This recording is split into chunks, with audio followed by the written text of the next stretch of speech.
Welcome to the Quick Movies. Here I show a young lady Clara Macedo shows up in an extravagant high-rise for a job interview. The lady that is searching for a nanny is called Anna and she is as yet pregnant with her child. She advises Clara to stand by in the lounge room as she wraps up meeting the past lady. So Clara has a few minutes to respect the huge loft. During the view, Anna asks Clara about her preparation in previous occupations. Clara had been prepared as a medical caretaker, yet she never earned the college education.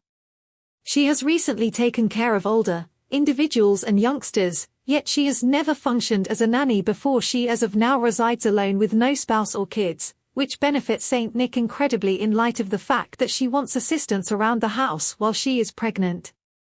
She says that she would feel more secure if she had a helpful and circumspect live-in servant. Anyway, Clara's proposals aren't exceptionally reliable and it converses with one of the old ladies Clara used to deal with, an old befuddled woman who happens to be clear as property manager, and who is just intrigued by Clara paying her lease. For the month, Anna is prepared to excuse her when she unexpectedly feels a sharp aggravation in her gut. Clara rapidly gets up, fixes Clear his back, and attempted to comfort her after how supportive she demonstrated to me. Anna considers her decision and chooses to enlist Clara immediately after the meeting. Clara gets back to her little loft. She needs to begin pressing a suitcase to take with her to work. However, when she opens the wardrobe, she tracks down that all her garments have disappeared. She thanks her proprietor immediately and requests our garments back. Amelia, notwithstanding, tells her that she can have a closed back once she pays the lease. Claire makes sense of that. She begins once more work tomorrow and that she will actually want to take care of her very soon. Amelia questions that Clara will actually want to save this occupation for extremely lengthy, however gives her back the garments. In any case, keeping just her microwave until she takes care of her on her first day of work. Claire shows up at Anna's home, which is apparently vacant on the floor. She tracks down the shards of appet and cleans it up at once. She does a few errands around the house and constructs the lodging in the new child's room.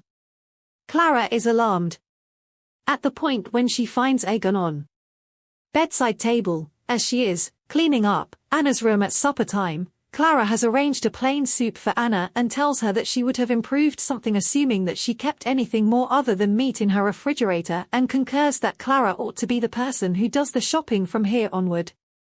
On the next day, Anna has her ultrasound arrangement, which she goes to with Clara. The specialist says that everything regarding her pregnancy, including her torments, is ordinary, and furthermore affirms that she is anticipating a kid. Notwithstanding, Anna doesn't appear to be energized or blissful about the information, yet is somewhat restless and worried, all things being equal. After the arrangement, Anna goes to a Vanki store. What's more, her mindset is immediately re-established, as she is taking a stab at a couple of high heels. She sees a close body who is additionally perusing the lady, stays away from her, scarcely welcoming her prior to leaving. Anna pointlessly chooses to purchase the new sets of shoes. Yet, when she goes to the store table, her card gets declined and she needs to attempt another. In the wake of a tiring day of cleaning and painting the child's room, Clara runs in for the evening. At the point when she hears music playing from the lounge room, she finds Anna wearing an extravagant dress and drinking a bee while moving alone. At first, Clara attempts to remove the lager from her, however Anna persuades her to have a beverage with her since it was her 29th birthday celebration. Anna seems like a lonely lady and trusts that her family didn't wish her a cheerful birthday that year when she lived in Podge. Anna was locked in with a man named Alice Coe, however she undermined him and imagined a youngster from the undertaking. Her family carried into the city to get an early termination, yet when she denied to go through with it, they cut all binds with her. Moreover, Alice Coe said a final farewell to her and derided her on the web. So Anna had no great explanation to return to things. She remained in Sao Hold Up, where she at least owned the house she resided in. However, she missed her home and family horrendously on her 28 weeks exam. The specialist distinguishes high circulatory strain and orders her to cut the meat out of her diet. Clara disposes of all the meat in Anna's refrigerator and replaces it with new vegetables. In the meantime, the two ladies bond increasingly more consistently. Clara helps Anna pay attention to the child's heart with the ultrasound gadget. Furthermore, even gets her a child name book after getting back home from a bar. One evening, Clara gets Anna rifling through the cooler unquenchably. Right away, she believes that Anna is conscious. However, at that point that our eyes are half shut in this sleepwalking state, and a kiss is Clara, however, nibbles on her lip and appeared to be happy with the taste of her blood in her mouth. The following morning, Anna doesn't remember anything from the earlier evening, however concedes that she had a terrible dream later. Claire is going through his pregnancy notes when she understands that the sleepwalking occurrence agreed with the full moon. She likewise sees that each full moon notes a fretful rest, that evening still of full moon. Anna has a nightmare while she rests in Claire, a comforter. The night closes with him kissing energetically and being together in the center of the night, and his eyes open broadly and look wild in the darkness. She gets up and Clara understands that she is sleepwalking. Once more, Clara follows. As she leaves the house in the structure, she strolls like a ghost around the city. With land off full moon sparkling above, Clara watches in shock as Anna gets a wander aground from a street and breaks its neck and devour its blood. By and by, she remembers nothing the following morning and is ready for business during her morning exercise as Clara readies her lunch. She ponders how she might ease her hunger for blood in her sleepwalking. She has cutting her hand and allowing her blood to dribble into her feast after she gobbles up her food. Claire makes sense of what she has seen since she had begun working for Anna alongside her perceptions over the full moon.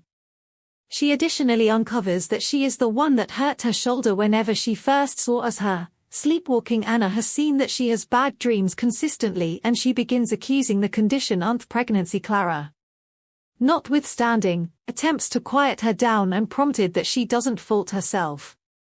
Her grandmother continuously expressed that on full moon evenings, infants will more often than not be anxious. Might it be said that she recommends that since it could in any case be a full moon that evening that they do atist. She sprinkles bloom around Anna's bed so they can actually take a look at toward the beginning of the day on the off chance that she rest walk once more or not when they see that the blossoms unblemished the next morning, and I finally quiets down. Days pass, and Anna is setting herself up for the appearance of the child. One evening, at the point when the two ladies are talking, Clara asks why Anna keeps a firearm close to her bed. She tells her that she is accustomed to having one close to her as she had grown up close to a hunting region. Clara recalls the feline Anna killed a few evenings back and asks when was the last time she chased or killed a creature. Clara then recounts her the tale of the evening she met Jorge, Mario, the man with whom she undermined her life partner. She uncovers that she first saw him at a cowboy bar in the open country and went through an energetic night with him in his vehicle. She rested depleted from the wild evening, however was stirred by a snarl. Jorge was gone and a wolf was sneaking around the vehicle and attempted to shoot him, yet missed before the yellow-looked at monster evaporated in murkiness. 1 month from now, when the full moon comes, Anna is wanting pine nuts and asks Clara to go out and get her. Some would rather not let him be from the start. However, soon gives in. She locks Anna's entryway prior to leaving, thinking that this ought to keep her protected in the house, regardless of whether she sleepwalks when Anna is separated from everyone else. Be that as it may, her torments decline. Also, not even the resting pills the specialist has recommended for her can help dispert her. She was to facilitate her aggravation, and it requires 3 attempts the endorsed dose. At the point when Clara returns from the store, she finds out of deadened with torment, the child kicking like insane in her belly before she can call for help. Anna's stomach joys. She finds Anna leaving her final gasp on her. What the terrible, with a dark little monster creeping on the floor close to her. Claire, his most memorable response is to point the gun at whatever that thing is. In any case, she before long understands that it is Anna's child. The animal seems to be something between a human child. In a wolf, Clara chooses to take off and leave the child. At the point when she alters her perspective, when she hears the kid's cries, she chooses to bring the child back home with her and raise it herself, naming him Joel. The name Anna had decided for her child. A few years after the fact, Joel is as yet living with Clara and their little loft. Clara presently fills in as a medical caretaker and is raising. Joel is an ordinary kid who goes to class and his companions like every other person. Despite the fact that Clara doesn't allow him to go external that much. Joel was likewise raised to a veggie lover and doesn't appear to be exceptionally intrigued by the meat. His companion Mauricio offers him on the grounds that Clara has let him know that he is oversensitive to it on Joel's 7th birthday celebration. It is a full moon. On each full moon, Joel goes through the nights tied up in a little room called the little room that evening. Joel asks his mom, in the event that he can go to his companion, Amanda's birthday celebration on Friday, yet she advises him that on Friday, the moon will in any case be full and he will have to spend the night in the little room. Joel is frustrated that he is never permitted to do everything except Clara guarantees that it will be generally over soon. On the nights Joel is tied up, Clara appreciates taking a gander at Anna's old photo, which she continues to hit alongside a portion of her possessions in the showbox. Furthermore, he had purchased all those quite a while back on the following day. While Joel is as yet tired from his werewolf night, Clara showers him, shaves the long hair from his body. She inquires as to whether he isn't any morning meal and he answers that he has just eaten some bread. Amelia imagines that he wants something substantial to fix him up and she begins cooking a mistake. Joel tells her that he isn't permitted to eat that, yet Amelia demands and basically requests that he keep it a secret from his mom. Joel, for sure, thinks that the meat smells scrumptious. Joel is overpowered by the flavor of the steak and gobbles up it in a flash. At the point when Clara gets back that evening, she is defied by furious Joel, who had gone through her possessions and is viewed as in his old photo. He requests to know who that lady is and he has thought that she is his mother. Clara needed to educate him regarding her passing at the point when Joel was a more seasoned. However, presently she must choose between limited options. Both of them battle. What's more, interestingly, Joel sees prior to being confined in the little room, Clara realizes that something has changed in her child, and when she stands up to Amelia, she concedes that she gave him a steak. She has seen that the child is becoming ill consistently. Joel's companions certainly notice that something is off about her companion and find it odd that his mom never lets him out. The following day, when Joel is more quiet, he poses inquiries about his mom. Clara lets him know that she was a kind lady who wanted to move and that she lived close to the extension across the stream. She vows to let him know how she passed on when he is more established. Nonetheless, Joel actually doesn't have the foggiest idea who his dad is and not set in stone to track down him that day. Joel advises his companion Mauricio that he needs to go across the waterway to the city. He recalls that the showbox's mother's image was covered up was from the precious stone Wood Little. So this is his most memorable stop to search for him. The two young men take the train showed up at the shopping center. In the interim, Clara is holding up external his school to get him, yet he won't ever appear. She inquires as to whether they have seen him, however they are dumbfounded as are individuals who could have seen him.